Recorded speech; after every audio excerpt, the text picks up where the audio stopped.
Good evening and welcome to Codes of the Unknown, the 12th Dimension, with me, Deborah, and our Hello. two amazing guests, Yes. Paul Hynek and the Earl Grey Anderson. So we will join you with the interviews and questions right after, when I find it, our This. intro. See, I've got it, don't worry. Professionalism. Okay. I know. See you all in a minute.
Good evening. Good evening. Hello. So, as I said, we've got Paul Hynek and Earl Grey Anderson. Where do we start? Where do we start? Let's start with Paul. Yes. Right. So, Paul, I have a question that was forwarded to me by a certain person. And he's asked me for you to tell the story of the time you made a rocket engine with your brothers and nearly blew the house up. Okay, so that's actually a conflation of two different stories of building a rocket engine in the backyard and formulating nitroglycerin in the basement. Oh, I'm done.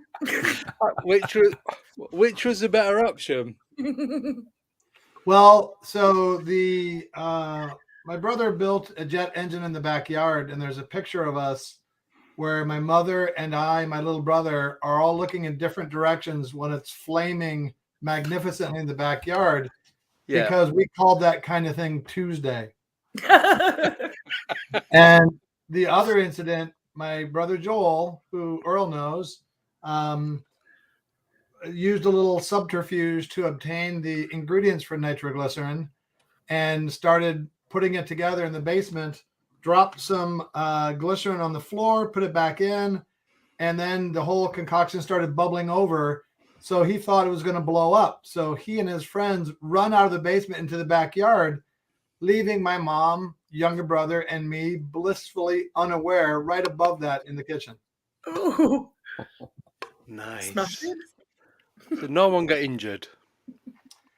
No, sir. No. Good. Not until your mother started beating you all. Yeah. My mom, we also would dig extensive holes in the backyard such that we were interviewed on television for that. And Oh, my brother Joel hooked up a lawnmower engine to a pulley system in a bucket so that we could excavate buckets in an automated fashion from the hole. We would start burrowing under, and my mom's only rule was that if she came by and she couldn't see every body part of everybody in the hole, we had to stop, fill in the hole, and start digging another one. fair enough. Oh, you had fun as kids. Not a bad drill, really, is it? Love it. Oh, that's cool. Absolutely amazing. Right. So, Paul, where or how did it all start for you? By it, you meaning UFOs? writ large? UFOs and paranormal and the Well, strange stuff? okay, I don't know life without UFOs and what we might affectionately call fringe stuff. I mean, we had flying saucer ornaments on the Christmas tree. The first word I ever said was moon. So I don't know life without astronomy, UFOs, and Yeah. fringy, fantastical stuff. Right. So it's always been part of it. Yeah. Obviously, your dad was big on this kind of stuff as well, wasn't he? Yeah, he had been working with the Air Force for about 15 years by the time I was born. So he was well steeped in UFOs, which he knew as flying saucers at the beginning, which we now, at the urging of the United States military, are leaning towards UAPs. Yeah. But yeah, he was very much involved in that. And so we had all sorts of UFO witnesses and experiencers over for dinner, and other professors and celebrities come over to talk about that all the time. Yeah. That must have been amazing. You know, however you grow up, until you get to a sufficient age where you can compare it to other people, is normal to you. Good, bad, ugly, and different. And it wasn't until sometime later when my siblings and I kind of took stock of it, say, yeah, that was pretty cool. Yeah. I'm very happy. I was very fortunate. It was a very happy, loving family. I have 4 siblings. Yeah. And lots of friends. So it was always a very sociable, fun time. Yeah. Cool. Deb? Hello. Have you any questions? What would you say has been your most compelling UFO sighting? I don't know. There are a lot of them.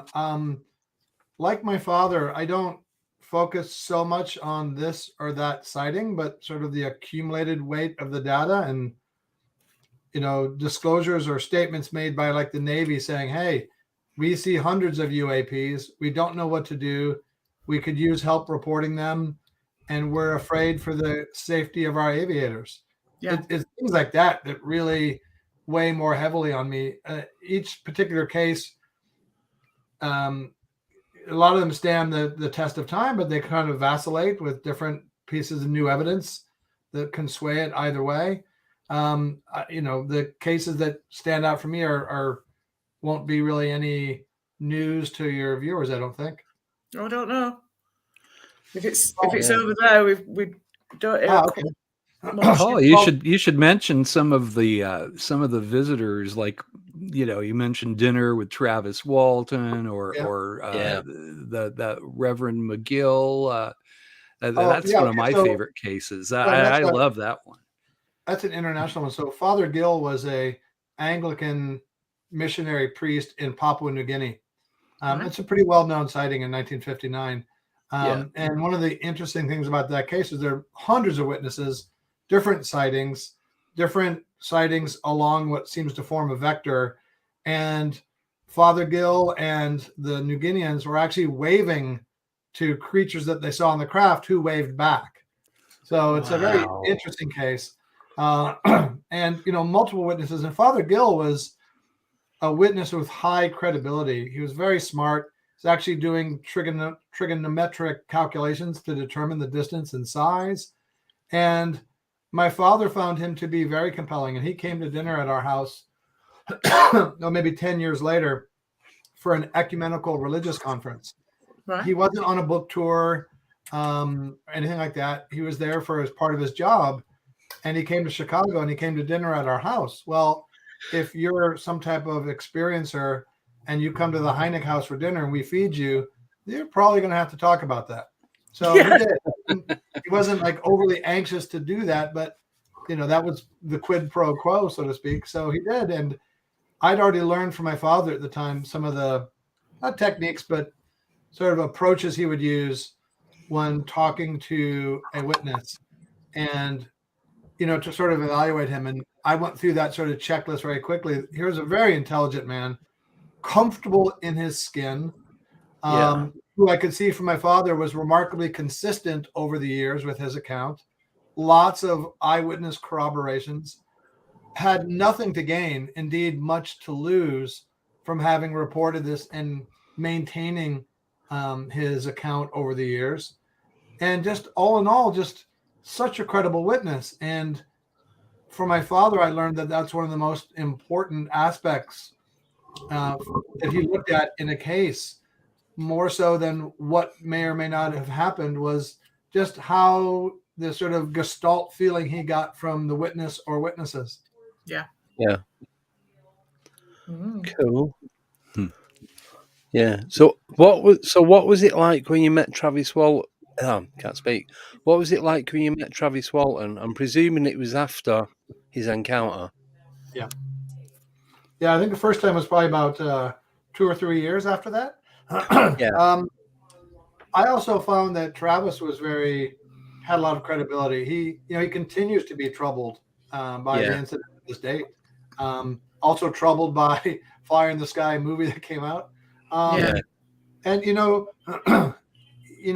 Travis is a little bit different. I mean, he does have a book. He's got movie deals, but I get the sense, and Earl may chime in as well. I get the sense from Travis that he's not doing this solely to make money, but that he wants to get his message out, and by doing that, it's an economic activity. I don't think he's driven primarily by book sales, but that he had a monumental event happen to him, as I believe happened. I can't say for sure that it did, but he seems to be very credible, and his story is also consistent, multiple witnesses. And I just feel from him this sort of sense of not duty, but of a need to communicate what happened to him, because it was so different and such an important event. Yeah. Because he was gone for 5 days, wasn't he? Yeah. Abducted or, from the Mogollon Rim in northern Arizona. And when he came back, he was a very different person. And the people in his logging community were not especially eager to hear about him being on a saucer for 5 days. No. No. It's an excuse for not being at work, isn't it? Yeah. Hey, I had a police officer that was abducted from his cruiser, and he had to tell everybody at work because he wasn't a liar. He said, well, I don't lie to my police chief and my colleagues. And so he was the butt of every joke, because it's like, leave it to you to get abducted while on duty, So I'm sure that Travis had the same kind. I mean, the poor guy, has had so many people just try to debunk him, and I don't know how many lie detector tests one man has to take before people just drop that, but we still have our Philip classes out there. I know that Paul's dad had to deal with the skeptic guys as well. And they're still out there. I don't know. I think it offends some people's sense of their comfort zone reality that they have. I know that ontological shock is kind of a byproduct of having a close encounter, or with either a craft or beings, that it's like your sense of reality is pulled out from under you like a rug, and you have to find that base again, where you feel comfortable in your skin, as you were saying about McGill there, Paul. Mm-hmm. Yeah, but like you said about a police officer, same as Alan Godfrey with what happened to him. He was driving his patrol car, and he was gone. Was it like 25 minutes, half an hour? Yeah, something like same that. with this guy. 20 minutes. And none of the electrics were working in the car. no. And next thing, he's about 250, 300 meters away from where he was to where he had been to where he then now was. So, and then he had to report it because same sort of thing. He doesn't lie. The officer of the law. Yeah. So, but Not Paul's dad, there was an No. arc to his. I mean, they kind of covered that in the show Project Blue Book, which Paul was a consultant on. And of course, they had to kind of fictionalize things, but it did show the arc of belief that his dad kind of went through. He started out as kind of a pure skeptic, but the evidence just finally convinced him that there was something to it. And is important to me, Yeah. Oh, exactly. Yeah. Definitely. So, there's a question just come up. I was going to ask something similar myself, but I'll put it up. It says to all, but I was going to ask it towards Paul. So, MIBs, what are they? Your opinion? Human, alien, both, etc. And that's from Blue Shift. Okay, I'll take a stab at that. I don't pretend to know, but here's my feeling. My father did encounter men in black, although they weren't thought. I don't think that colorful phrase existed at the time. No. But so I believe that they're human, and I'll tell you why. We tend to think of governments, and for us Yanks, the American government, as one big monolithic block acting coherently and in cohesion, and nothing could be further from the truth. You've got warring fiefdoms and turf battles between different departments and agencies, and between individuals in an agency. And so my father, with Project Blue Book, especially after 1953 and the Robertson panel and the emergence of the Air Intelligence Service Squadrons, Project Blue Book was not a serious scientific fact-finding outlet. Instead, they were, as one wag has characterized them, the Society for the Explanation of the Uninvestigated. They were sort of rubber stamp headquarters, just trying to explain away all the cases to tamp down public hysteria. So of the 12,000 cases they officially investigated, they still couldn't explain 700, which I think is remarkable. That sort of 5% intractable core kind of is a fairly consistent figure in ufology throughout the years. So I think it's quite plausible that you've got Project Blue Book, which is grabbing the headlines and telling people nothing to see here, please disperse. Then you'd have the Air Intelligence Service Squadrons, who are tasked with retrieving any kind of crash debris, and they had Russian speakers. That it could well have been an Air Intelligence Service Squadron that had people, perhaps intentionally or not, dressed in dark clothes, who would go and sort of communicate to witnesses that it's probably in their best interest not to say much about that. That would have been a perfectly bona fide and logical extension of their core mission to contain fallout, whether it's nuclear from a fallen craft or dangerous physical things, and just the information, dissemination. So I think it would be some other government agency that also may not have been interested in the scientific core truth, but just the national security risk and the public furor. To me, if they're aliens, I guess the presumption is that aliens are extraterrestrials, and Earl's kind of urging that we go into that issue a little bit as well. But if they're aliens either from another dimension or another planet, and they've come all this way, they certainly have technology far greater than ours, and it just doesn't seem necessary that they'd have to put on a black fedora and a trench coat to try to intimidate us. Yeah. No. Yeah. No, I know what you mean. Another question's just popped up from From nickname, why did they visit Paul's father, the MIB? So hi Nick. So they didn't specifically visit my father, but he ran into them. Luckily, not literally, but he crossed paths with them in some of his investigations, and then found the aftermath of a duly chilled witness. Right. Thank you. I'm lucky. I haven't met them myself, and hope that it continues. Says like Earl, who is dressed in black. Yeah. Hey, maybe. I do prefer maybe black. Earl is one. Yeah, it could be. I mean, look, that would be a terrible about one if the was. jacket and shirt fit, Earl. Exactly. That's why I do favor the black clothes, Yeah. but they're supposed to be thinning. So you Go know. figure. That's why But I I'm didn't striped today because of the the window here. That's But why I anyway. didn't want the light coming in through the blinds in case you got seen. Sorry. I mean, it's gonna be too bright if I hiding right in front of us. see. I could do this, and it's just gonna make it worse. So Yeah. It's I'm fine. like one of the That's it, shining yeah. ones now. So now Yeah. I'll just have to deal with a little shimmering. stripes, I'm afraid. At least you've got sunlight. It's pitch black here. Oh, it's Yeah, throwing it I down know. here. We've disproven the flat Earth theorists with one fell swoop. Get them told.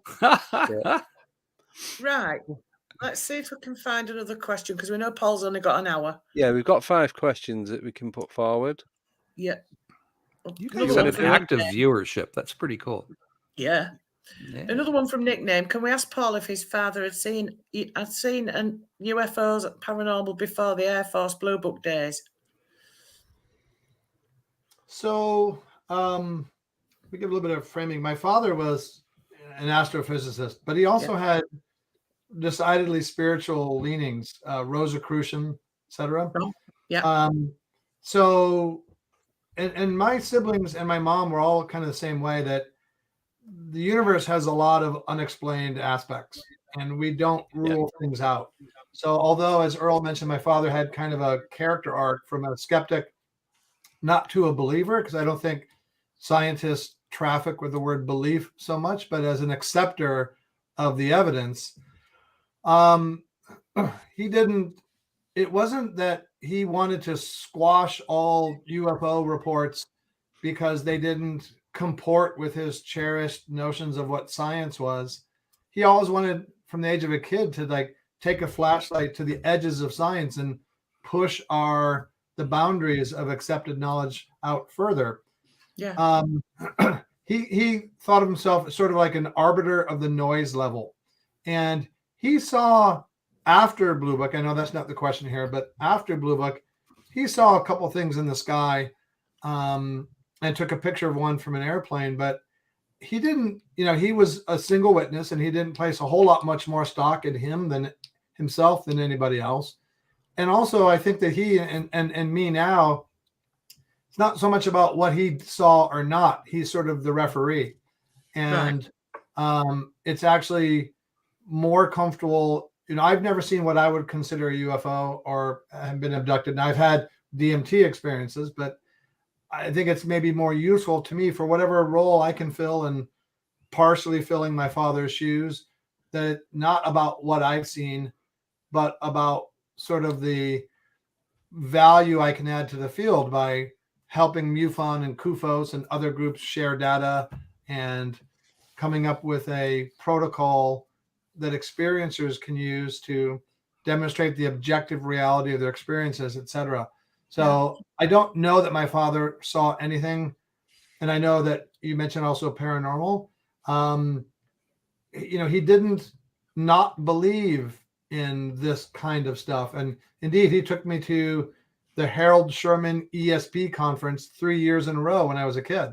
Yeah. So Cool. he had a lot of interest in all sorts of phenomena, and he may well have had other experiences. But one of the items is that my parents, and I think maybe folks from that era as well, don't often just open a conversation telling you about themselves. No. I've learned so much about my parents from other people. So I imagine there's a lot of things about my father, maybe along these lines, that could have happened that I just don't know about.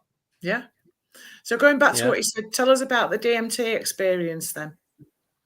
Okay. So I met with a friend of mine who's a fascinating guy who actually crash landed tardigrades on the moon. Right. Oh yeah.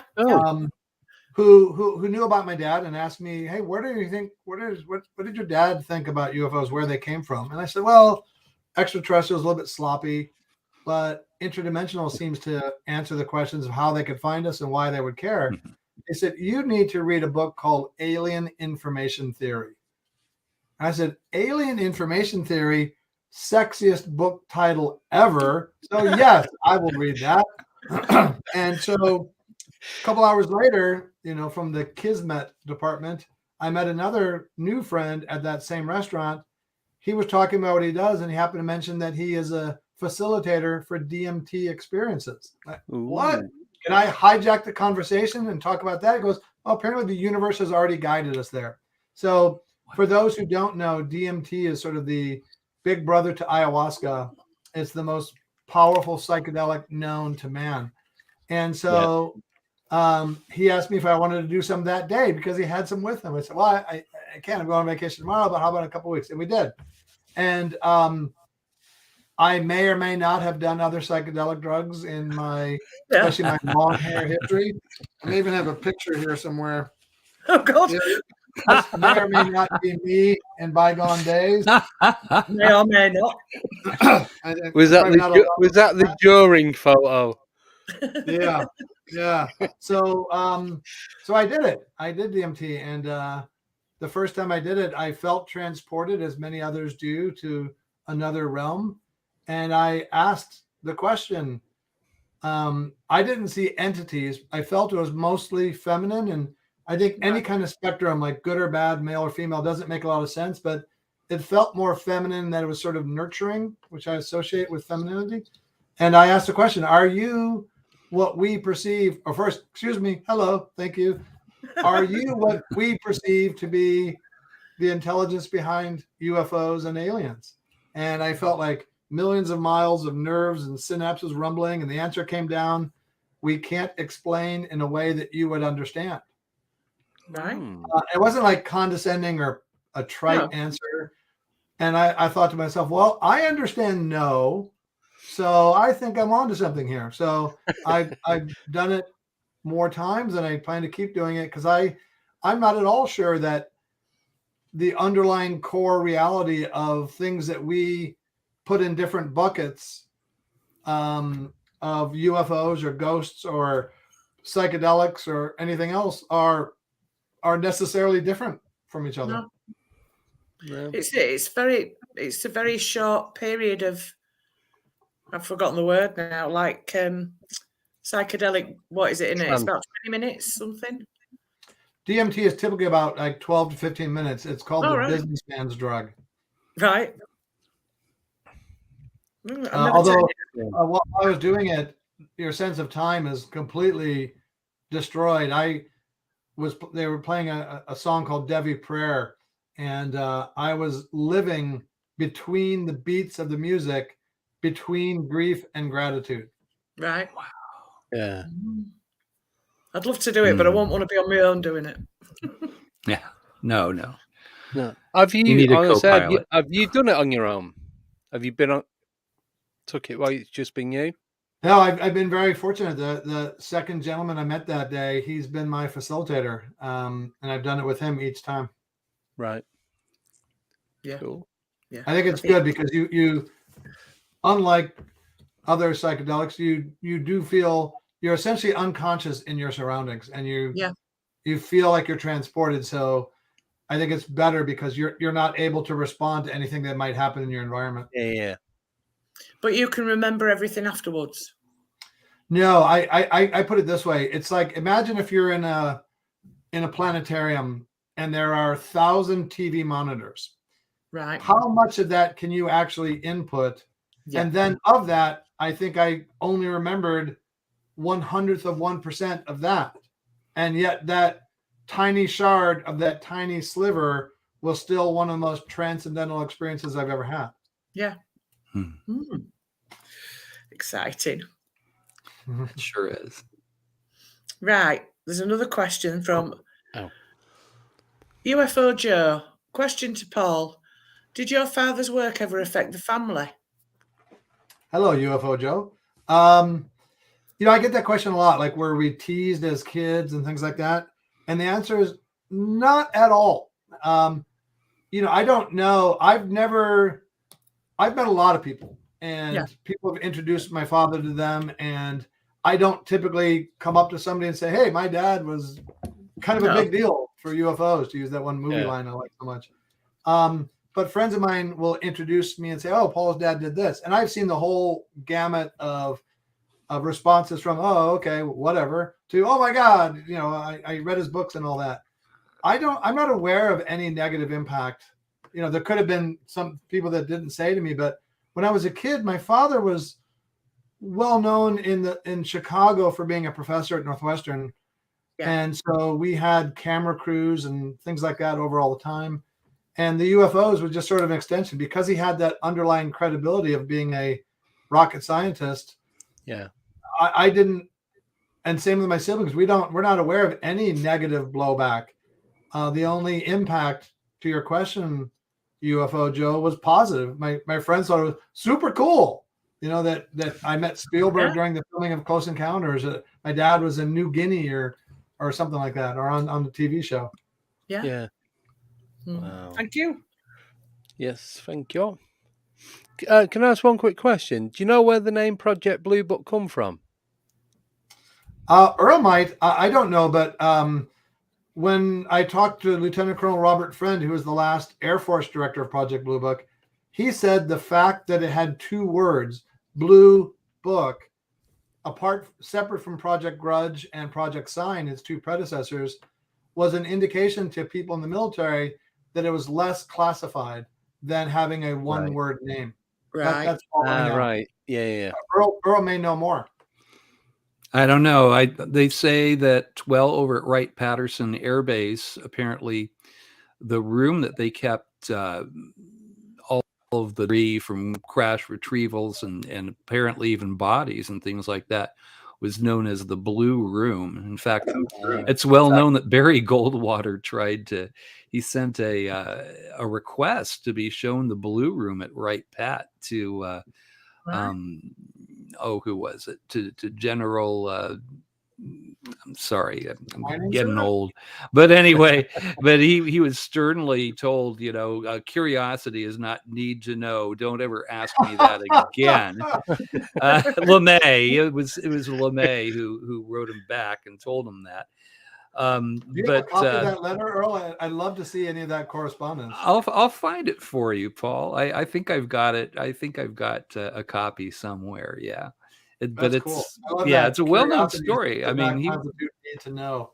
yeah, and that's what they still tell you. I mean, that's kind of that's the tagline. Or you'll hear even Barack Obama, when asked about the phenomena, he said, "Well, I could tell you, but I'd have to kill you."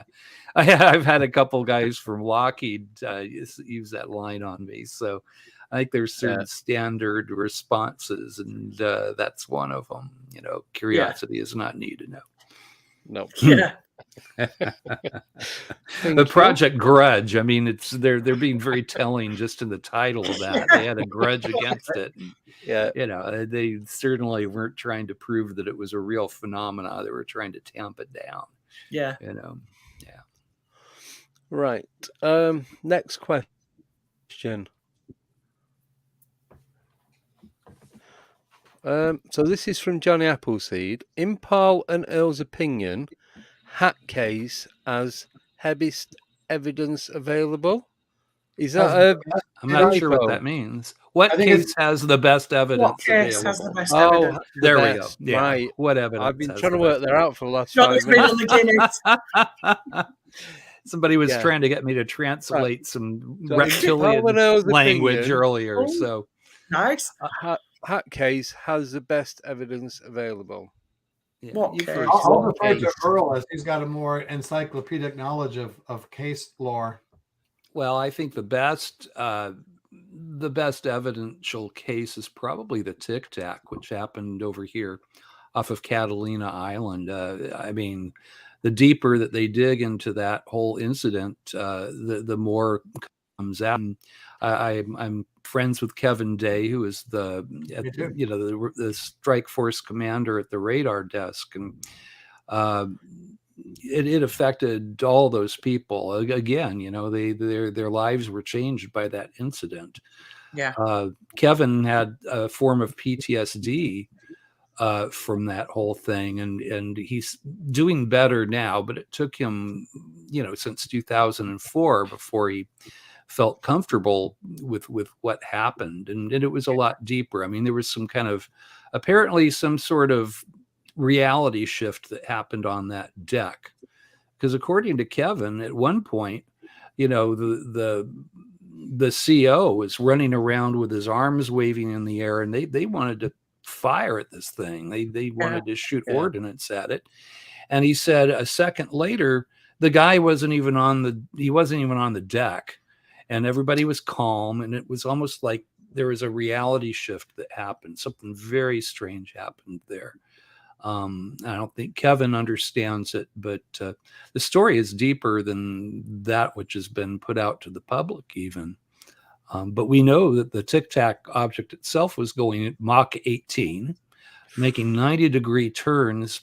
And if you're traveling at Mach 18, you're going to have 18 sonic booms. This thing was perfectly silent, not so much as one sonic boom. And they had it tagged on radar and line of sight. They knew how fast that thing was going. Yeah. And we have a lot of activity still in that area. I had a recent case that was put in by a commercial pilot that saw something coming out of the ocean, and I gave the coordinates of his sighting to Kevin, and he said, "Well, that's funny. Those are the exact same coordinates of the Tic Tac." Right. So it's an active area, and it's still active. There's something going on. Catalina Island's really active. Yeah. Catalina Island's really active, isn't it? Yeah, it is. I mean, I think that the two best evidential cases are probably the Tic Tac, and I think Roswell. Yeah. There's so many witnesses that have come forward, and the radio show that was going to go out saying that the military had found a crashed saucer, and then the government sent what was comparable to a fax back in 1947 to told them cease and desist and drop the story. You can't go on with it. The newspapers all said that the Air Force had captured a saucer, and then the next day they went a weather balloon, took it away. Yeah. So those are my favorites. How about you, Paul? I mentioned Father Gill. Yeah, that's a good one. I don't know if that's would be from the same optic of evidence. It's multiple witnesses, multiple sightings. And it has a little absurdity to it. And I think that the best cases have a little absurdity built in intentionally. It's always kind of a little nudge, nudge, wink, wink from that other dimension or wherever it's coming from.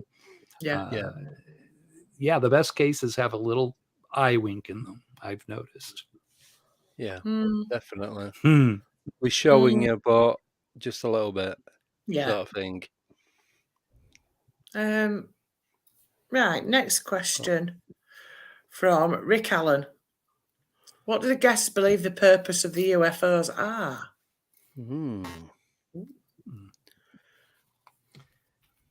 Here's what I'll say. I think there are two kinds of people in the world. Those who are okay with questions they cannot answer, and those who are not okay with their answers being questioned.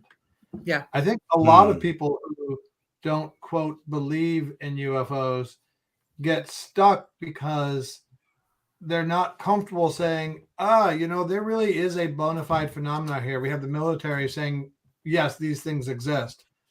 But, well, then what are they? And if they don't have a ready-made answer, they're extraterrestrial. And then how do they get here? And why do they get here?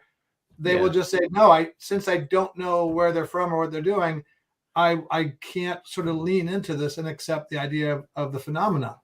And I think it's harder, but it's important to say, well, there is a phenomena. Now what it is, I don't know. So I lean towards interdimensional. Could well be an extraterrestrial component. There could be time travelers. It could be hoaxes. It could be Chinese and Russian and all of the above. So the purpose, since I'm not quite sure exactly where or when they come from, no idea what their purpose is or purpose is. And even if they are, let's say, all extraterrestrial from, the Pleiades, do they all have the same purpose? I've heard about renegade Pleiadians who use dark telepathic chatter to enslave us. What about the good Pleiadians? And of the good Pleiadians, do they all have the same purpose? Is it to interbreed with us? Is it to check on their investment? Is it to rob our gold? And even like the same entity, if they live a long time, maybe their purpose changes. So I really don't know. Well, I'm kind of in the same boat as you, Paul. I think it's a bit of everything. You look at just all we have as an example is humanity. Yeah. And there are so many motives for everything. There's as many motives as people almost with stuff. And I think that there's different motives, and I think there's different entities that are visiting us. But I think maybe the overall, I mean, there's a couple ideas I like. I mean, I'm even open to the idea that perhaps UFOs are a control system built into evolution, and somehow or another we triggered that in 1947 by dropping the first atom bomb. That seems to be like when everything ramped up, after 1945.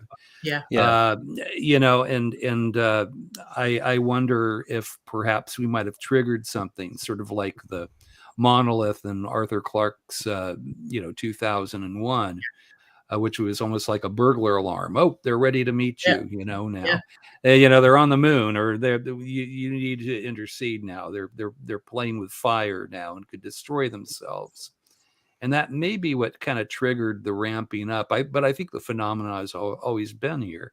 I think it's, appeared as religious figures, maybe. It's appeared as, anything kind of miraculous. You look in every culture, and they all have their Prometheus that comes down from the sky and brings culture, language, hunting skills, and etc. The Australian Aboriginals, my wife and I took an art class from a little lady in her 90s, and she talked about lightning coming down from the sky 4,000, was it 4,000? No, 40,000 years ago, I guess.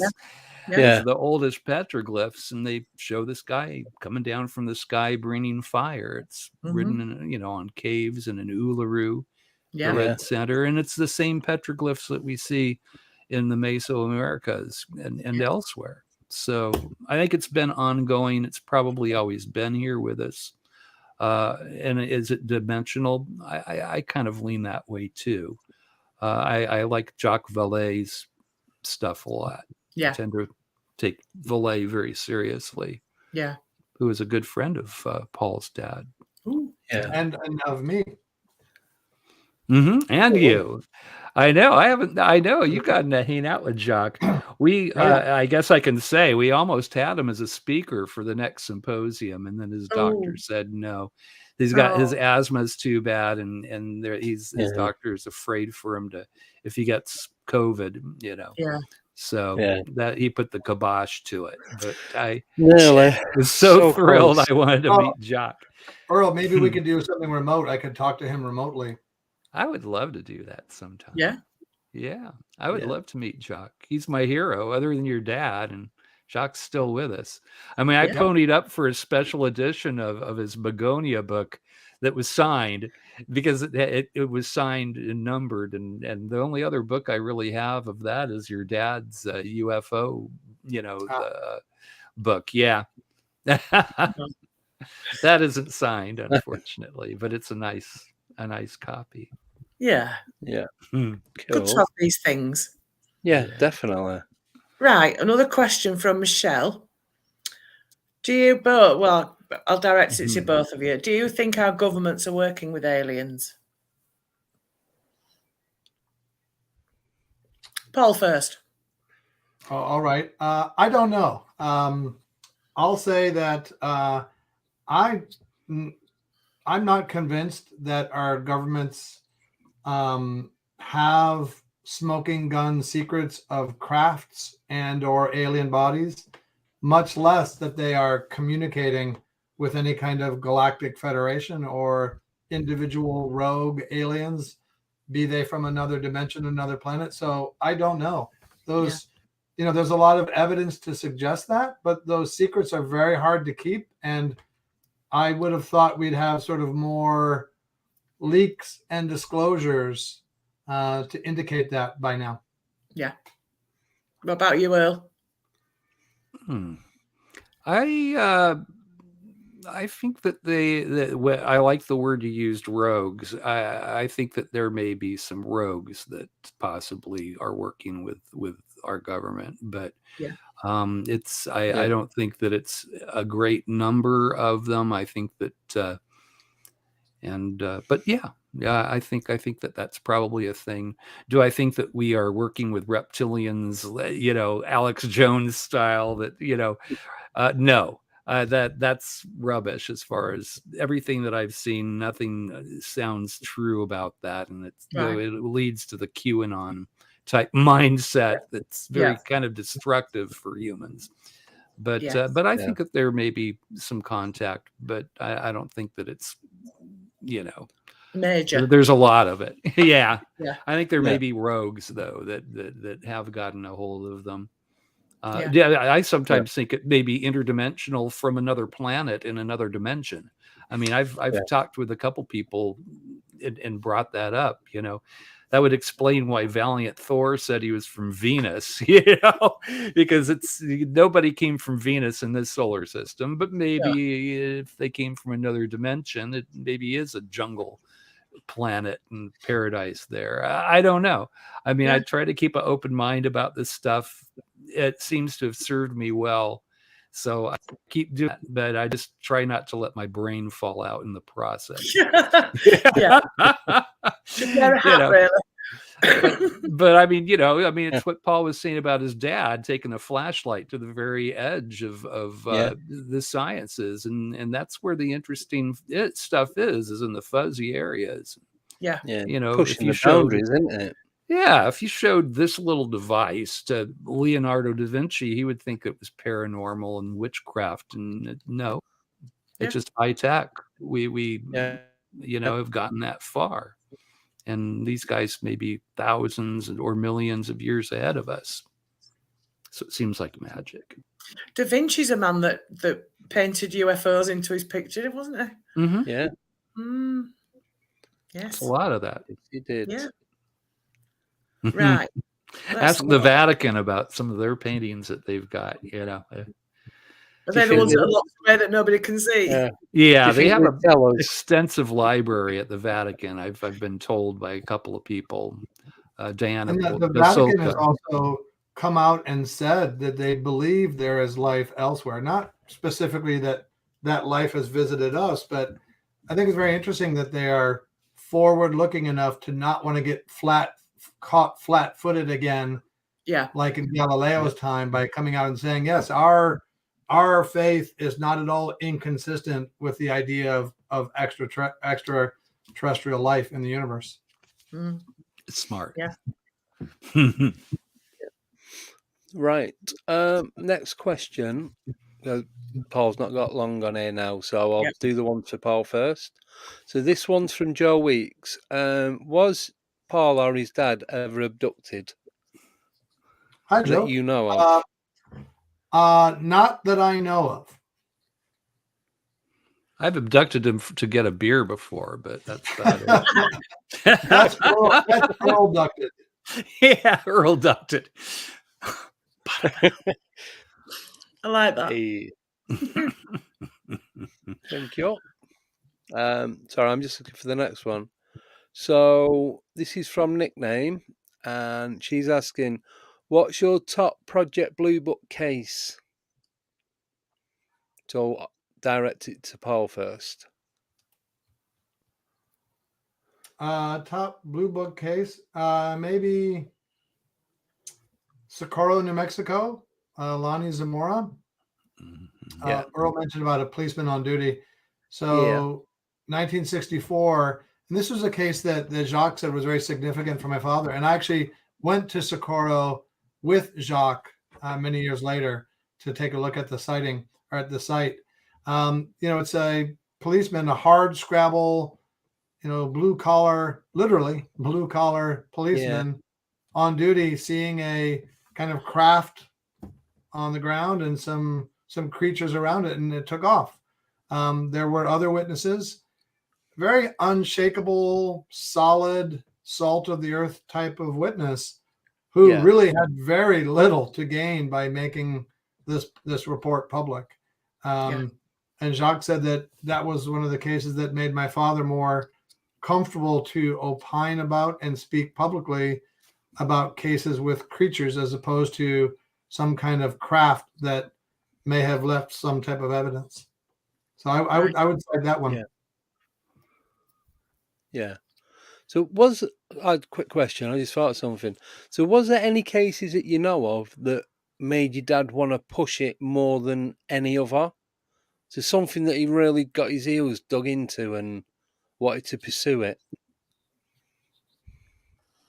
Almost all of them. I mean, any of them that we've heard of were vetted through so many filtering levels, and there was just not time or unlimited resources to investigate any of them. So, the 700 that were not explained, I can't imagine any of them that my father wouldn't have liked to have more time to dig into.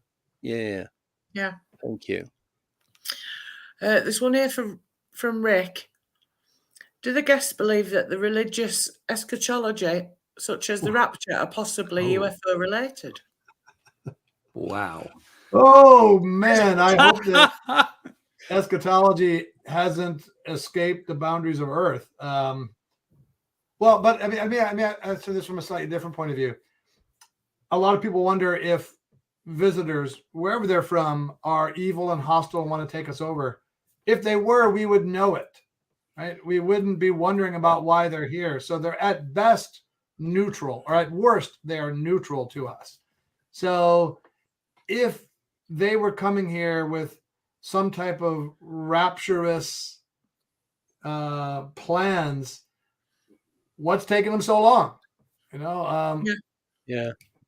would go ahead and do that. That's my feeling. I don't mean to be, tongue in cheek or offend anybody with those types of beliefs, but it goes back to my earlier point. They've clearly got technology far exceeding ours.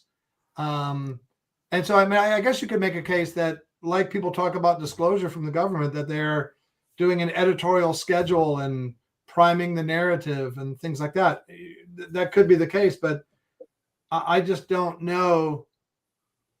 I think if they really were sincere in that type of pursuit, they'd probably have gotten along with it long before now. Yeah. They've been here. If they wanted to destroy us, I mean, they've been here at least since 1947. And here we are. I think I'm more worried about what humans are able to do to other humans than what are doing. We keep on acting like barbarians, and now we have technology to destroy the world how many times over. It seems like to riff on that point, Earl. People are concerned about the future of artificial intelligence. I'm far less concerned about the future of artificial intelligence than I am about the present of human stupidity. Me too. Yeah, I agree. To which I contribute a great deal. I think we all do a little bit. Yeah. Or am I just speaking for myself? Probably. I can't even say it now. Probably. One from Ancient Ruby, I'll ask both of you as well. Have you had any help from a remote viewer to aid in your research? I'll ask that to Paul first. Not specifically. I've dabbled with remote viewing, and I would classify DMT experiences under the broad banner of remote viewing, perhaps. I met a lot of psychics when I was a kid. I met Ingo Swann and Alex Tanis, cool. and others that were noted in that field.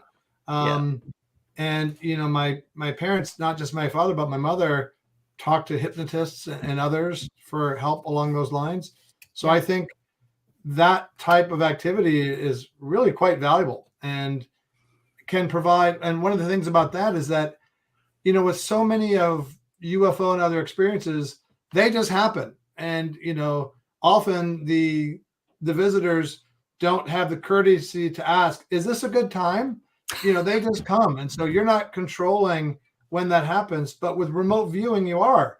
You've got a person who has experience with that, who is in a calm environment, who is making the sort of scheduled sojourn to another environment to scope it out. So it's a quite different thing that can add, I think, a lot of information. Yeah. Yep.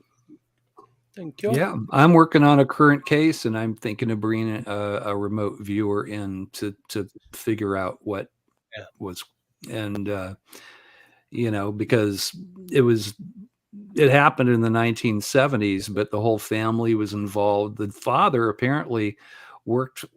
He was in the Air Force, and he also worked for Project Blue Book. He was a computer guy, worked in a deep underground complex at White Sands, and it was a computer, like a little city of mainframe computers. Right. But this family had technically the crash of an object in the horse pasture in front of their house. And the father and the son went outside to try to, there was like this caterwauling that they kept hearing getting closer to the house. And they went to where they could see the backyard from the front yard, because this was on a incline. And they went outside and they saw these two 3-foot, they looked like Foo Fighters. They were spherical and kind of looked like electrically charged, like Tesla type energy. And they watched them hovering over the house, and then they slammed into the hillside in the back of their house. And then the whole family had 4.5 hours of missing time after their house flooding with light. It's such a strange case. The main witness died 7 years ago, and now, thank God, the younger brother and the widow are coming forward. And but it's such a long time ago. I mean, I'm going to bring out Geiger counter and see if there's any vestige of radiation left. But I think I may need to use a remote viewer to get to what actually happened. And I know a couple of really good ones, thankfully. Yeah, they work officially and solve murders and stuff like that. So. Yeah. Excellent. Cool. Yeah. Right, we've got 3 minutes, 2 minutes left before Paul goes. So I'm going to ask this one. Rick is asking, have the research of the guest led to belief in a creator or not to believe in one? I personally don't believe in a creator. And since I don't know life without UFOs, maybe that's the creator now trying to come in. The robots have got in. Oh my God, that's scary. Yeah, you've got your Paul. I take back. Let me start again. Our creator is in the house, and all praise to the creator. Since I don't know life without UFOs, I haven't had any sort of impact from UFOs on my beliefs. It's always just been more and more. So it has not led me to believe in a creator. That said, I don't say there is no creator, or maybe even let's use a broader definition: energy, frequency throughout the universe. I would love for there to be something benevolent, but I'm also very careful to not believe things just because I want them to be true. So I have not seen enough evidence to convince me that there is a creator in the way that I think the question was framed, and UFOs haven't done anything to change that. But I certainly hope there is, and we'd be glad to see evidence of that at any time. I'm always free. I've checked my calendar and I'm free that day. Good answer. Thank and you. I'm still a Christian. I mean, I still pray to Jesus like I did when I was a little kid, because it's how I learned to communicate with God. I do believe in God, but I don't know. One of the interesting people I've been introduced to says that she's never encountered any kind of supreme being. Yeah. And she's a very serious person in officialdom, and well, I can't even really talk about her roots, but they're strange. So, but whatever I guess works for you. I mean, there's so many people that have different ideas of God, and I don't know that anybody, God isn't going to sit still for just one group and send everybody else to hell. That I have trouble with. I think that I do believe that in a supreme being, but I believe that it's a personal thing. My UFO work hasn't changed that. It hasn't made it weaker or stronger, and I still feel like I'm a good Christian. But a good Christian is somebody that follows the golden rule and treats other people the way that you would want them to treat you, and loves God. Those are the only two rules. It says that the commandments are now taken care of by that. So, the golden rule seems to work very well, and that's kind of how I try to live. It's how my dad tried to live, and so I don't have a lot of enemies. Thank God. Jolly good. Well, we'd just like to thank Paul for joining us tonight. That's been absolutely Paul, brilliant. so much. Yeah, absolute pleasure. Thank you so much for coming on. So honored that Paul came on with us. Yes. I know. I still sat here in awe, to be honest with you. We're all robotic. Earl tells me to do something, I do it. No, thank you, Paul. Thank you. No, really appreciate it. Yep. Thank you. All right, take care. Hopefully we'll see you again soon. Yep. Sure. Take care. Cheers, Paul. Right, we're heading for a break now. Ooh, that robot voice is still there. You're doing it now. Dad, when you turned your microphone off, it stopped. Did it? Yeah, it's not doing it now. That's my microphone. I just turned mine off too. Well, no, now my mic is on. Oh, it's going on. Hold on. That's weird. Right, let's head for a break then. Yeah, we'll do a break. I'll have to mute us while we're on the break because it's a different way of doing it. Yeah. So I'll mute us first, then we'll do a break. 5. 5 minutes, 7 seconds it is now. I can skip to the loo real quick here. Yeah, you've got an extra minute of fighting. All right. See you guys in a minute.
10, 9, 8, 7, 6, 5, 4, 3, 2, 1, 0.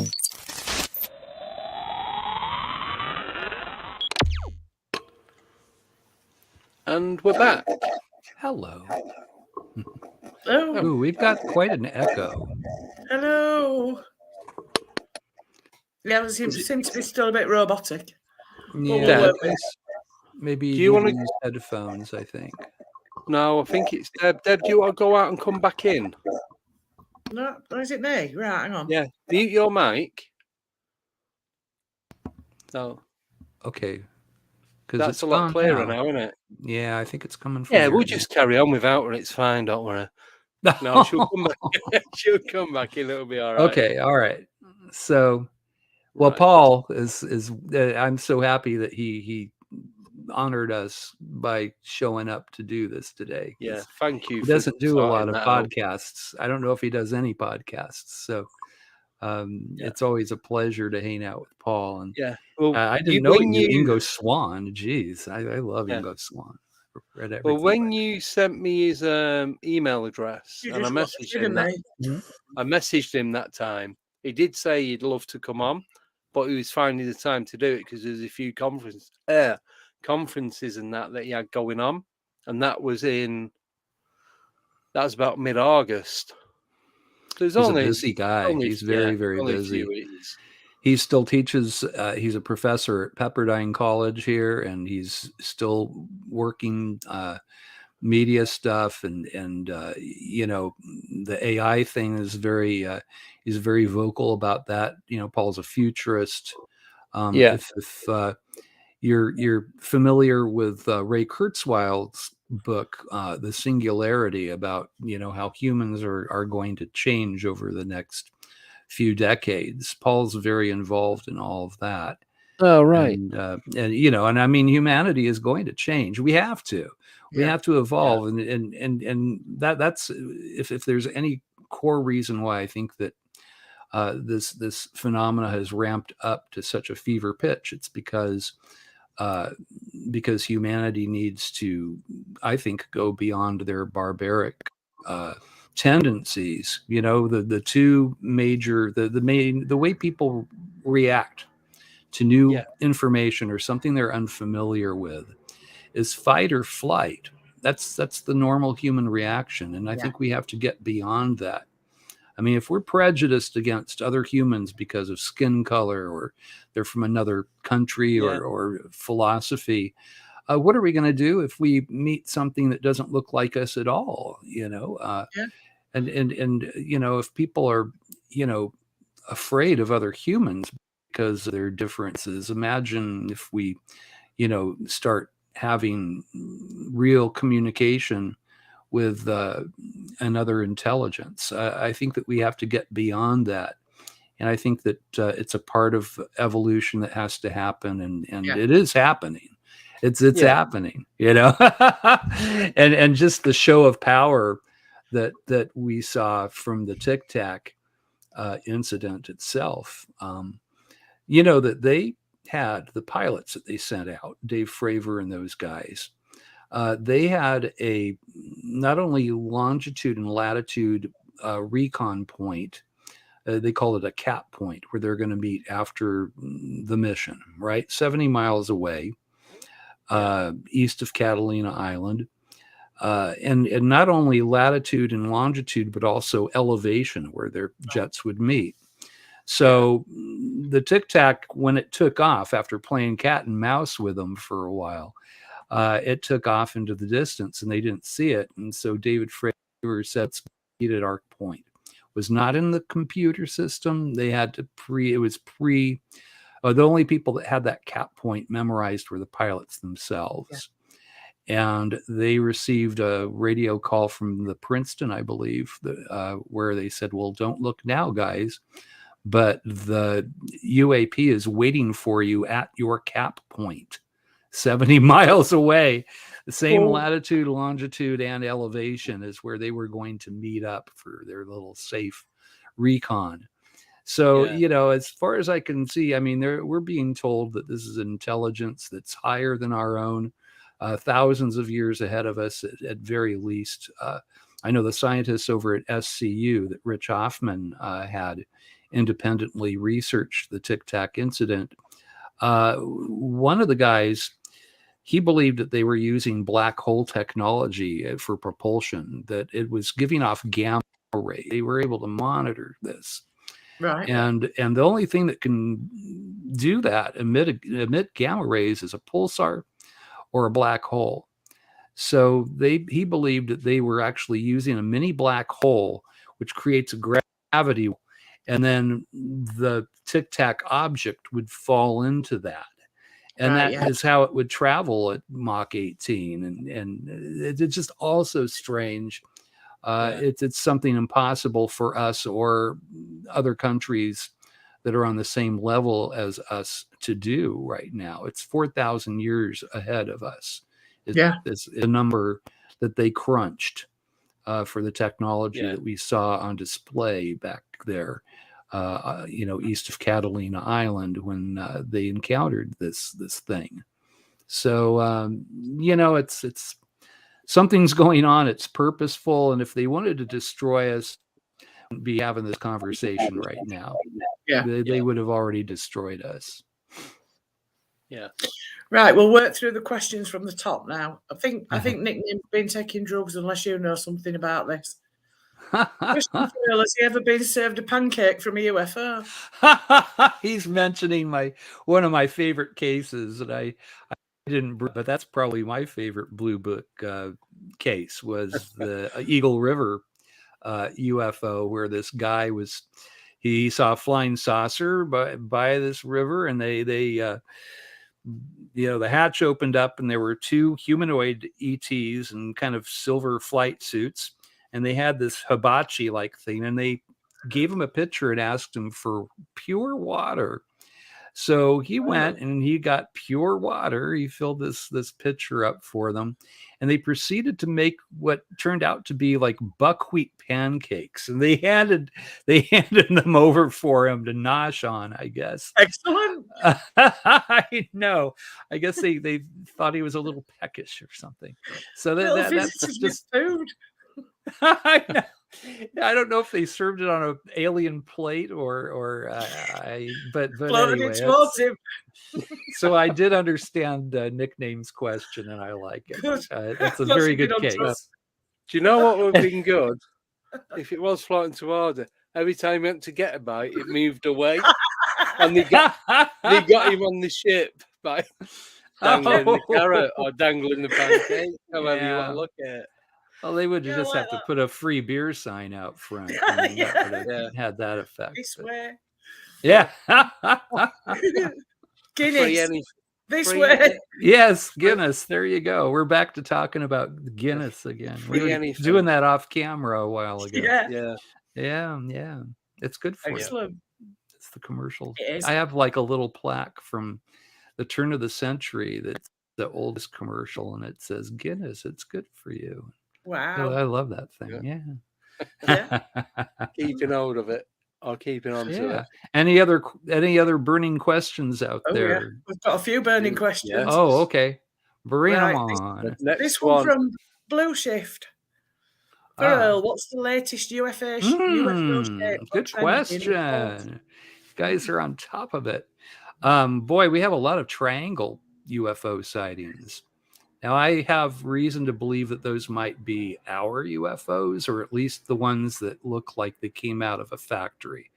I had one police officer in Bakersfield who reported a sighting of a black triangle. He went out to let his dogs do their business before going to sleep.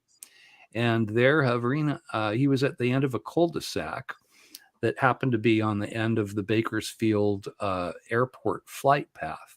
Right. Well, this black triangle, it was about 35 feet across, 40 feet across, was there hovering over his neighbor's house at the end of the flight path there in Bakersfield.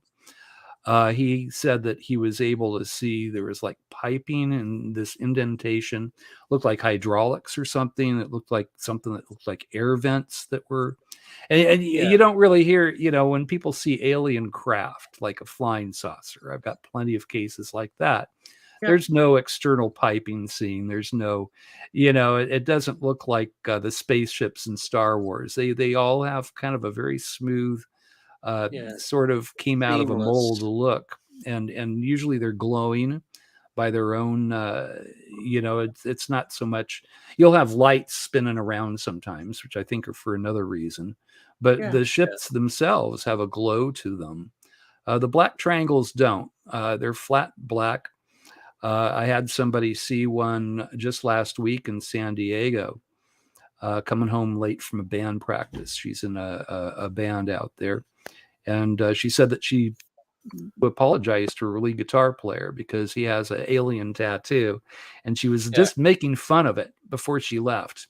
She's, have you seen any aliens yet? And she's very skeptical about the whole thing. And she's driving home in the fog. It's a very thick fog. And this triangle comes out of the fog just far enough to where she could see the three lights, one on each tip. She could see the central light that was there, but they were all very kind of dim. Right. And I think that it was probably in stealth mode, and the pilot he just got sloppy. He thought that he was being covered by the fog bank, but not quite. And she said it was so scary looking because the fog was coming up like tendrils of fog were roiling around the edges of this thing. And she was scared. She almost hit the center divider of the freeway. She thinks she did. She almost crashed her car. She put in a sighting report to MUFON that evening when she got home. She knew about us because of her lead guitar player that was into this stuff. Yeah. And it was a wonderful case of somebody that was a skeptic all their lives, didn't think there was anything to it. And she saw this huge amount of tonnage hanging there in the air with no visible means of propulsion. So the black triangles, I had a guy who's a mathematician who went to the Coachella Festival for his girlfriend's sake. He isn't really into concert going. So no drugs. No, he said that he might have had a beer or two.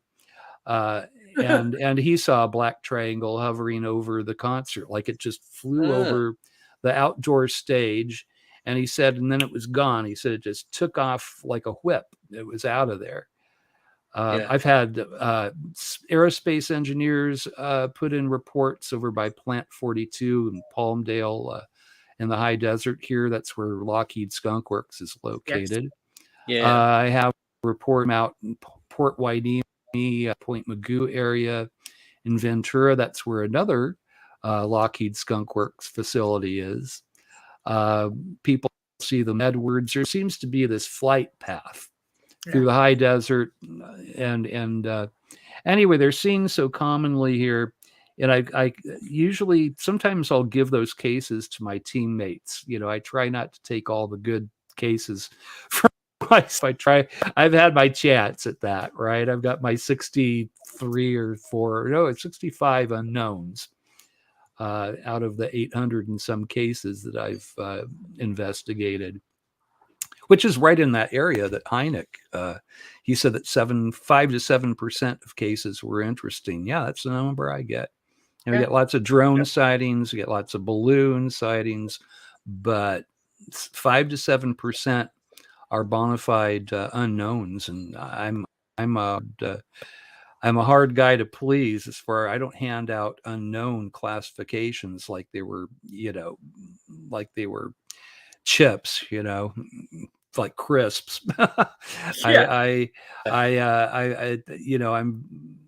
I do wear a skeptic's hat when I do this because I have people that try to put in hoaxes intentionally. I just closed one the other day. It was an intentional CGI hoax. It's like, ridiculous. I know. And, it's easy to do detective work. I mean, I find the guy that perpetrated the case on, I found the person's online resume, CGI realer than real life,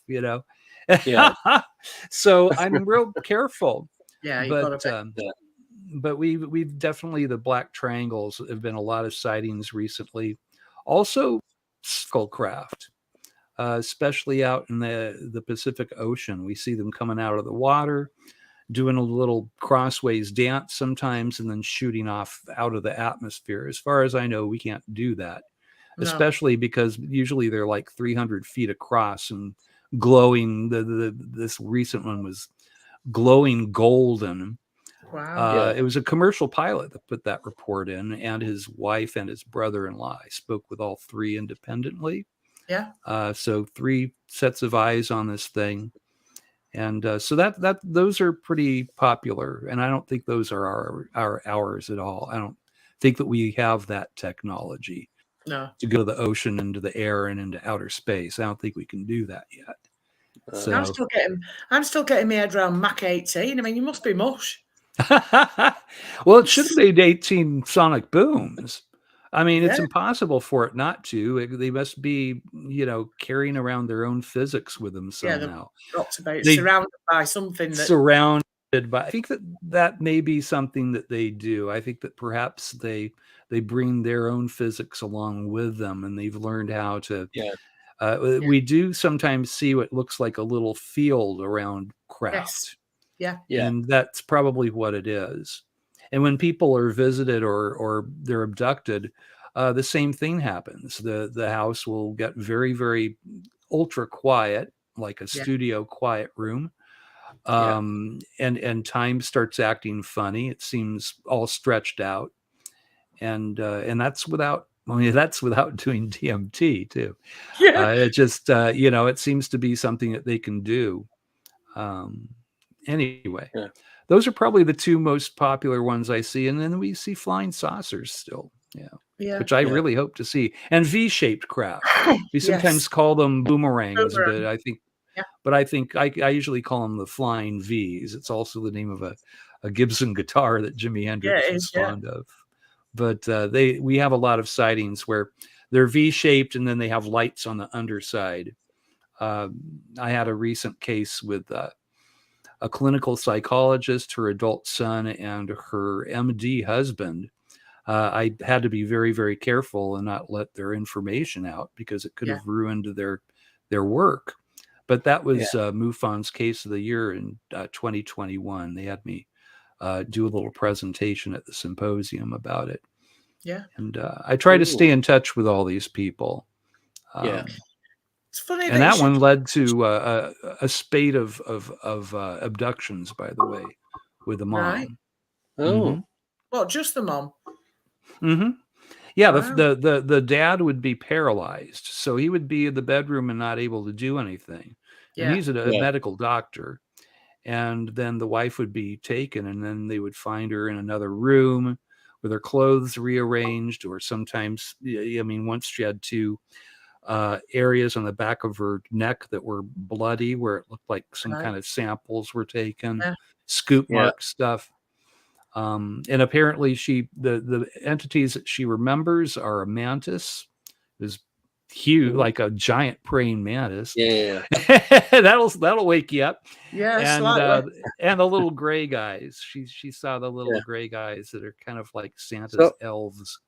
So did the dad or husband, did he witness any of this? Even though he was paralyzed, he could see what was going on. No, he could see weird lights going on in the house, and he had no question that this is what was going on. Couldn't do anything about it. Yeah, it wasn't sleep paralysis, because he wouldn't be asleep. He would just suddenly not be able to move, he's suddenly a quadriplegic.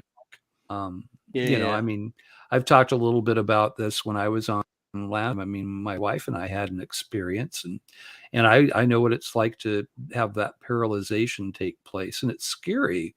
Working as a nurse, I used to that was my specialty. I used to be a home nurse for quadriplegics. And suddenly I was rendered the same as my patients, and as that scared me more than anything. That would me. Yeah, just not having control of your own body. Mm-hmm. It's funny you should mention about the energy thing around some of these UFOs. I was sent some photographs by my mate in New Zealand, and he'd taken them. There was an air show on, and apparently they had to book the airspace, so that it was only the planes that were supposed to be there. And he thinks he caught something. And when I zoomed into one, I sent him a message saying, if you zoom into it, it's like a heat haze round it. Mm-hmm. But these things were not visible. I'm waiting. I was hoping for somebody to analyze them for me, or zoom in and blow them up. And if you can send me the original photograph, it would be like, yeah, I can check the EXIF data, the micro data on the photo for you. Oh, if you would, I'd be really, really grateful. Because sure, I said I think he's definitely caught something. They were the ones. They say they were the ones you sent to me, weren't they? Yeah, I showed you. A few weeks ago. Yeah. Yeah, the EXIF data tells everything. I mean, I've caught hoaxes that way too. I had something that looked like it was going to be really good recently, and the EXIF data had all been intentionally stripped off the photograph. So it's like, well, that's no good, you know. But if it's a good photograph, it will have it gives you the latitude, longitude, the date that it was taken, where you'll know where it was taken. Yeah, I'll send you him after this. Then that's brilliant. And it'll let you know if it's been edited. I mean, if they put it through Photoshop, that shows up. Oh well, I know this definitely would have gone through Photoshop. He's not tech savvy, same as me, really. Yeah, me neither. I mean, I could do digital artwork on my computer, so I guess I if I wanted to throw in a hoax, I guess but you can't fake the EXIF data. You see, that's the one thing that we go by. If there's no EXIF data, you can take that off a photo intentionally. There's apps that you can download, but there's also an app that you can get that will give you all the EXIF data and every little thing. Right. And I've gotten certain photos, and I've used that, and the EXIF data all came back beautifully, exactly like the witness said that their sighting was. And for me, that's kind of a smoking gun photo. Then, I wish there were more of them. Yeah. Usually people are under the influence of the ETs or the dimensionals who, I just call them our visitors.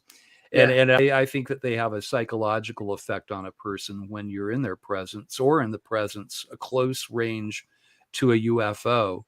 Yeah. As the thing, time gets wonky, the things get silent, unnaturally so. I had one case where it was a mom and her 3 boys coming home from a Christmas party, and they had a close encounter with a flying saucer. And the ones they looked outside the car, and there was a guy walking across the street, and his foot was just hanging out there in midair, like mid-step. So time had stopped for them inside of their car. Or it was moving differently for them in the car than it was outside of their car. So we're talking high strangeness there. Very, very. Yeah. No, they can control the situation, and I think that's what they do. That's what I do. I mean, Oh yeah. I had one guy who, he asked his entities, "How come you paralyze me every time?" And he was given a mental image of himself choking this little gray guy, because they're quite diminutive. Yeah. I mean, that was the thing that was frustrating is, you could swat them away if you could swat them, but you can't, because you can't move. No. It's funny because Rick's just made a comment about that. He says they freeze the neurons in the brainstem so no impulses go to the muscles.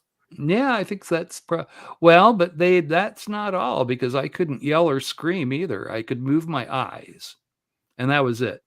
Yeah. I couldn't move anything else. I could move my eyes. They let me do that. Yeah.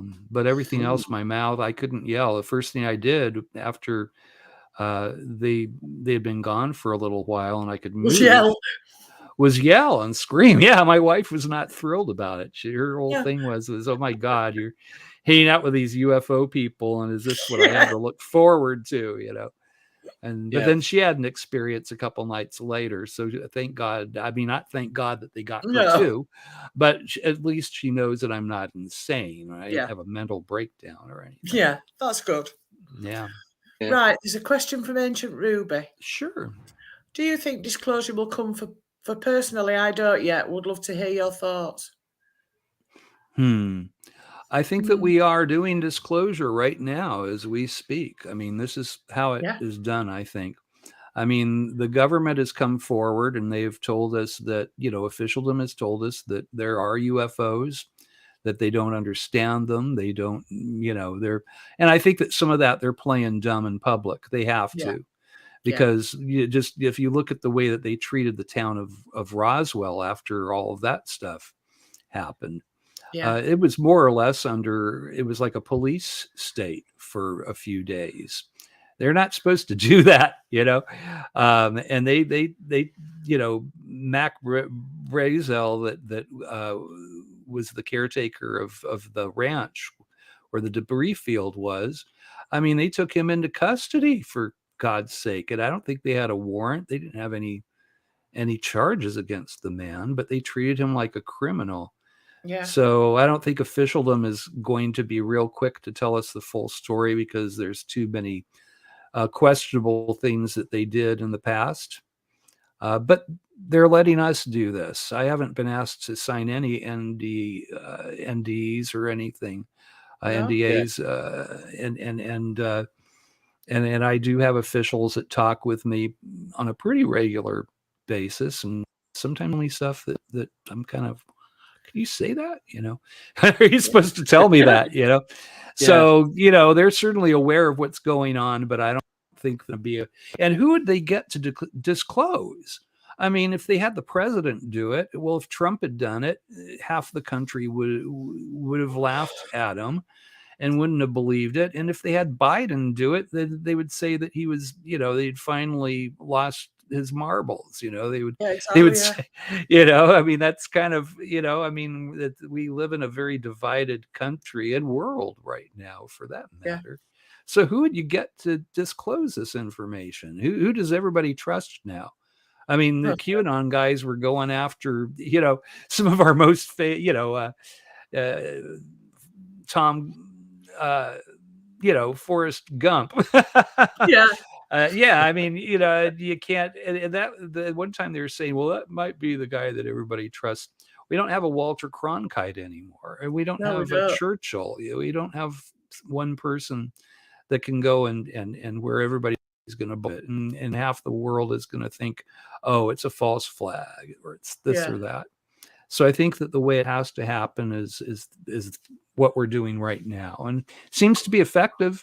I don't have the snicker quality around it, and the ridicule thing seems to have. I mean, it's down to its lowest pitch. Some of my greatest early critics now seem to talk with me with respect when we talk about this. Where, as before, they would, it'd be all eye rolling and So I think this is probably the way to go. Yeah. But, I've got one question. So you saying about the lights on UFOs? Do you think they do that for our purpose? Mm-hmm. Well, humans run towards lights. We're very attracted to them. What do we put on a Christmas tree? And then I also think that there may be a hypnotic element to it, because the case I was talking about earlier, both of those cases, but the one that was more recent with the MD and the psychologist and her son, everything seemed normal until this craft intentionally turned over and started flashing its lights at them. And then suddenly time seemed to be stretched out for them. And I think that it was almost like it put them into a hypnagogic state. And they may use the lights to do that, perhaps. Right. Yeah. Yes. No, I was just wondering, just with what you said earlier, it's like you said, like a lot of them don't have lights, and then they use the lights intentionally. It just made me think, well, if they're going to do that, then they're going to do that for can't speak again. They're going to do that for our sake. Yeah, I mean, why light up a stealth craft? I mean, if they're trying to be sneaky and don't want anybody to see them, why are you going to light it all up like that? So it's intentional, and it's I think it's for our benefit. Ooh, pretty lights. Let's go. We all become Homer Simpson when we, It is just a load of human muffs. Travis Walton, he ran toward ran towards the UFO. That's not a good thing to do, folks. You don't want to run towards a UFO. No. Yeah, but with you saying about the lights, using it to like mesmerize us, wondering if these lights gave off some sort of sound frequency as well, or something comparable that we don't know about. It's in the light spectrum. Yeah. I mean, what I hear over and over again, and what I would say myself experientially is that it was light, but it wasn't. It was light without a source. So it was almost like it was poured into the room, and there was no source for it.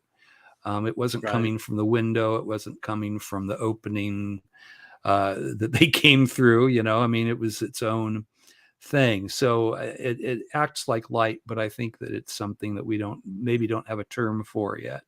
Yeah. Yeah. But similar to photonic light. Yeah. Thank you. Excuse me. Next question is from Ancient Ruby. She'd like to know, do you think far too many people rely on government info when clearly they hide it all? Yeah.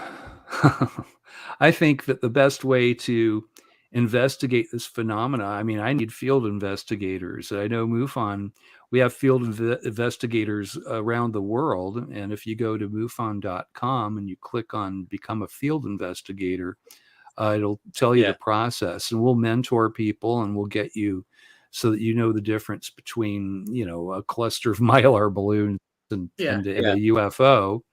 There's a little process. There's a handbook that you read that's a wonderful. A lot of the handbook is based on J. Allen Hynek's work and Jacques Vallée's. The way we categorize, the way that we approach the phenomenon.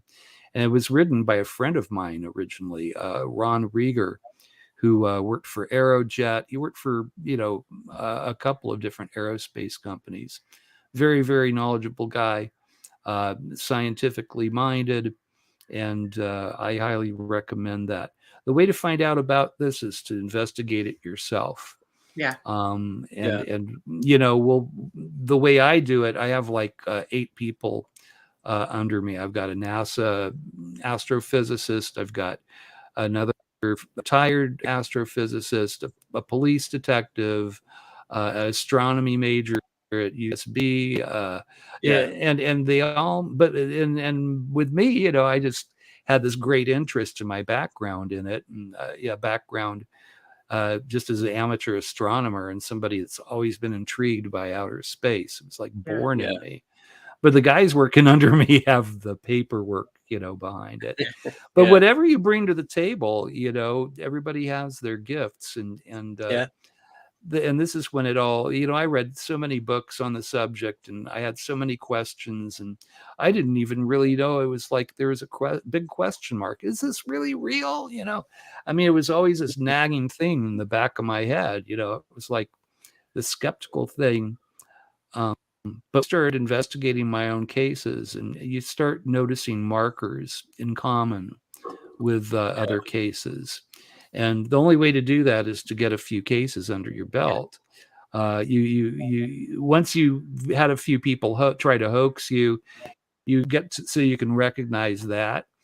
But once you have people that have had real bona fide sightings of craft or entities, I hold some of the stuff I know from the public because it'll pop up case to case, and I'll recognize this thing. You know, sometimes it'll be like this little detail, but it's an odd one, and not something you would think of. But that's kind of the best way to understand this. I don't think that the government's going to come out and give you guys the whole picture. I don't think they can. I don't even think that they know everything, you know. There's a trickster quality to this phenomenon, and I think that officials have been misled themselves by our visitors, you know. So well, I was going to say, best way, oh, sorry, I don't mean to butt in. That's okay. I was just going to say, it's like, obviously with it being the government and they're running each country or continent or whatever, they need to give the impression that they do know what's going on. So they're saying, we know what's going on, but we're not going to disclose it.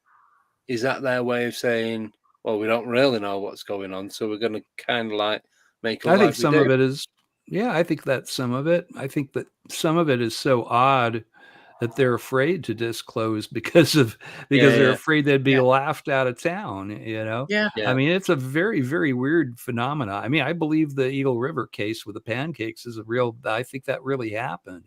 Yeah. The better cases all seem to have an intentional bit of absurdity thrown in there. It's almost like our aliens like Monty Python or something. Yeah. Yeah. Yeah. And I think maybe the absurdity is there just to kind of nudge, wink, wink us, you know, and say, hey, you're not going to be able to understand this. Yeah. You know? Yeah. I have to say, when this is finished, I'm going to go stand outside with a plate in case the KFC me. Oh, you need I don't think tinfoil hats yeah. work, you guys. I've had people that thought that if they built a Faraday cage around their bed, that the abductions would stop. And it's like, no, you know, you're just going to spend a lot of money on building a Faraday cage. It's not going to work. That I don't think that we can trick them. You know, they're ahead of us. One step ahead. They're one step ahead. If they want us, they're going to come and take us. Yeah. Right, we've got a question. Sure. From Rick Allen. If Earl could have the answer to one question, what would it be? Wow. God. It would be a personal one. It would be, you know, my mom worked for officialdom. Yeah. And that's where I learned about UFOs from. She talked too much when I was 5 years old. Didn't think you were taking it in. Yeah, she didn't think I would remember. And so she thought I was a safe person to all. And she told me about how she worked in a deep underground military base and, you know, knew people like Warner Braun. And she told me that UFOs and ETs were real, that the government knew about this. Yeah. And then my mom clammed up, but I never forgot it. And I gave a little lecture in 4th grade. It was like show and tell. What do your parents do? And I told my mom's story. And to my mom's horror, the teacher called a parent-teacher conference and called her in and asked her. And she had to tell the teacher that I had a real good imagination. Yeah. And I was 10 years old. And I'll never forget. She's driving me home and she said, Earl, this wasn't your fault. And I don't blame you because I never told you what to do with that. You were just a baby when I told you about this. How did you remember it? And she said, the public doesn't know about this stuff, son. And your mom could get into a lot of trouble if you go and tell that story. You can't ever do it again. She said, your mom could prison for it. People aren't supposed to know about it. And that's kind of my origin story. You know, it came from that. Yeah. But I guess that the question I would like to have answered, I've had officials read a little bit to me from my mom's file. Yeah, she does have a file. Yeah. They'll read like a little bit, and they'll say, "Well, you could be really, really proud of your mom. You know, indeed, your mom was involved in this stuff early on." And then I'll ask them, well, what all was she doing? And they'll say, your mom's file is sealed. I can't say any more than I already did. Wasn't supposed to tell you that much, but you know, you can be very proud of your mom. So that would be the answer I would like. The question I would like answered is how deep did my mom's involvement go into this? And I would like confirmation for certain things that one particular official told me about my mom, whether he was giving me disinfo or true information. Yeah. Because it could be either or. I don't know. You know, it's the official telling me stuff he wasn't supposed to tell me, apparently. Right. So, and like Rick Doty and other people that, you know, have worked for the 3-letter acronyms, you know, you can believe about half, if that, of what they say, you know. So yeah, that would be what I'd like to know. I slowly I'm uncovering. I'm meeting other children, my contemporaries who had parents that were working in the same programs, and their stories all gel with my mom's. It just strengthens it. Yeah. Anyway. Yeah. Yep. Superb. Yeah. getting that concrete evidence, isn't it? Yeah. Yeah. Well, it's nice to be able to collaborate with somebody, though, isn't it? That's sort of gone through the same thing as you've gone through, I suppose. Yeah. There's a few people there's a few people that I've been in contact with very similar stories to my own, as far as the parent telling them. One of the people I know was actually taken into the deep underground computer complex that his dad was working at White Sands, New Mexico. Yeah. And it was 1961. It was a couple of years. My mom she stopped working for Hughes Aircraft. Actually was Howard Hughes as one of his 2 private secretaries. Yeah. But she left, retired when I was born in 1958. She was still working there while she was pregnant with me. So I guess technically I've been in a deep underground military base. While in utero, I don't remember anything. No. Maybe subsonic sounds or something. But anyhow. Excellent. Thank you. The truth is out there. Yeah. It is somewhere. Yeah. It's floating around on a pancake. They were pancakes without syrup. They were like dry buckwheat pancakes. I've seen photographs of them. They look very, very, palatable. That's why I'm wishing and praying for a KFC. Manifest. It's Manifest one. Yeah. Oh, hello, Bob. Hi, Bob. Yeah. Oh, that's not KFC. No, it's Bob. That's CFC. Right, next question. Next question. Okay. Oh, from Rick Allen. Does Earl believe that the same 4 DNA molecules are universal? God, I don't know. I don't know. I mean, I do. They're hybridized. I think the hybridization thing is real. So there's some way to conjoin different forms of DNA, or perhaps there is that similarity that they're able to gene splice our DNA with extraterrestrial DNA. But I do think that's a thing. Yeah. But I don't know if that's because it's universal or not. Yeah. Right. Next question's from Joe Weeks then. Do you think they can project to us what they think we want to see them as? I'm assuming she means the aliens. Yeah, I think that's what she's talking about. We were just talking this morning, some of the members of the experiencer resource team at MUFON that I belong to, and we kind of have a ongoing email queue with everybody, Kathleen Martin and people like that. Yeah. And what Kathleen was just mentioning is that we just seem to see a difference in the way people are being contacted. That it used to be all about DNA farming, or at least that would be a part of it. People would be afraid. Sometimes people would even be threatened to get them to, I guess, just see their reactions, I think, because I know people that were, told scary stuff, but then that didn't happen to them. They didn't follow through with it. So, but we see, I know that it seems like people are being contacted in more of a friendlier, more amicable way than it used to be. That people are meeting beings that will communicate mind to mind, and that it's more on a positive level.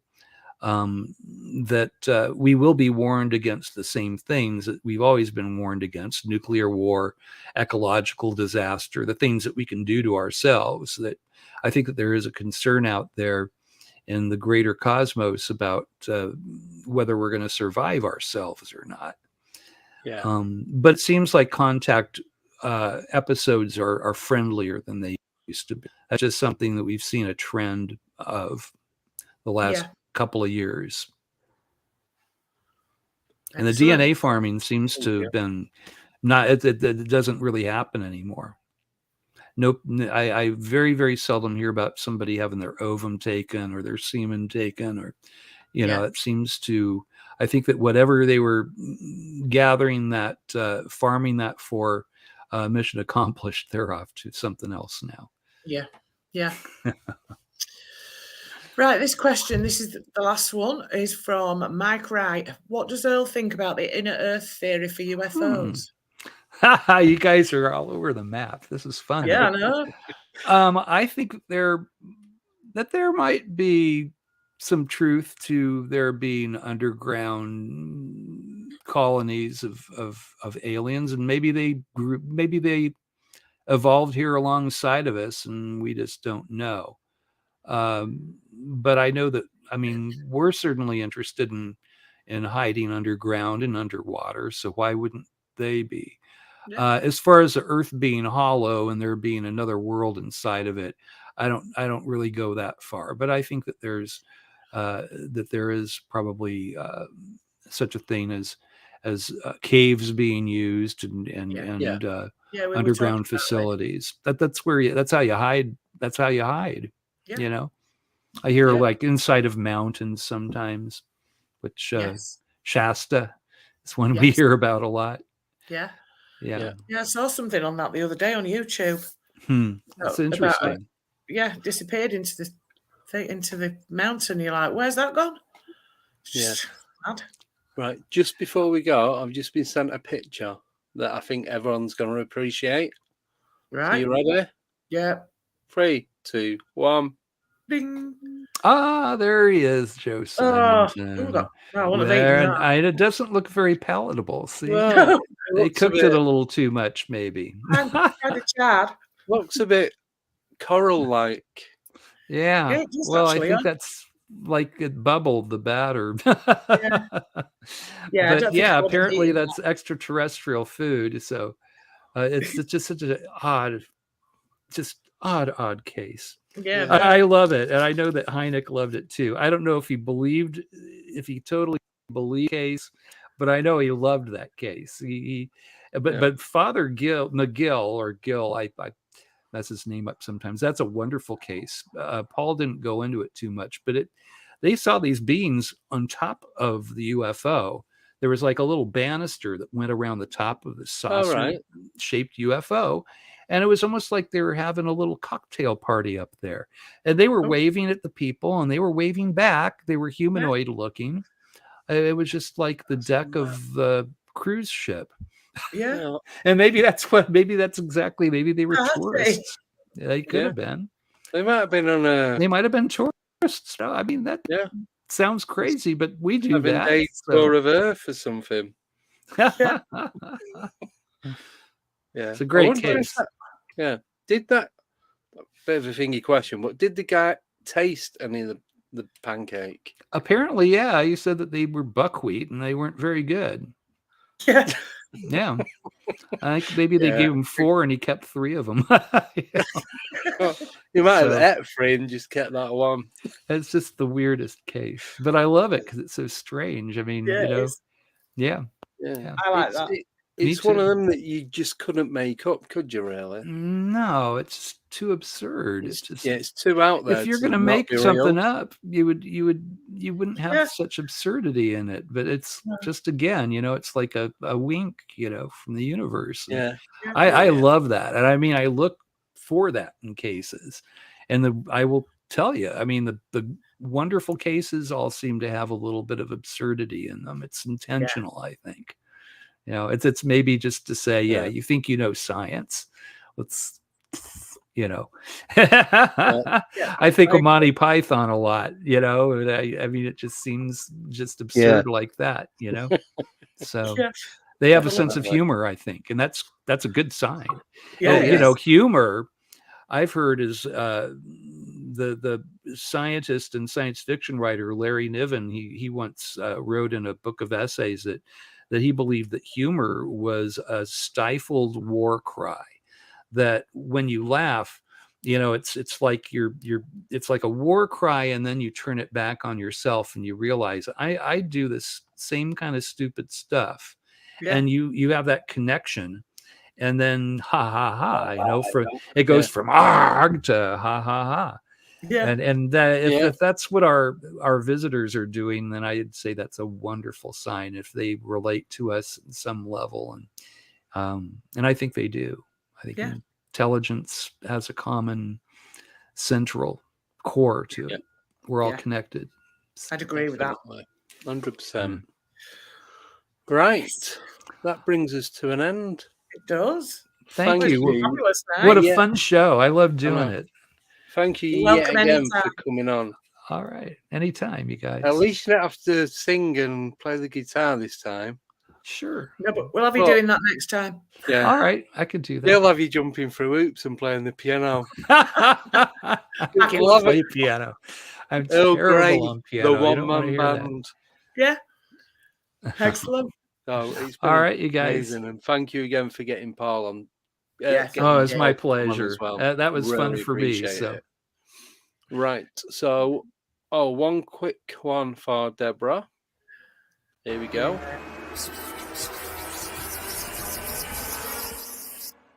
I have no idea.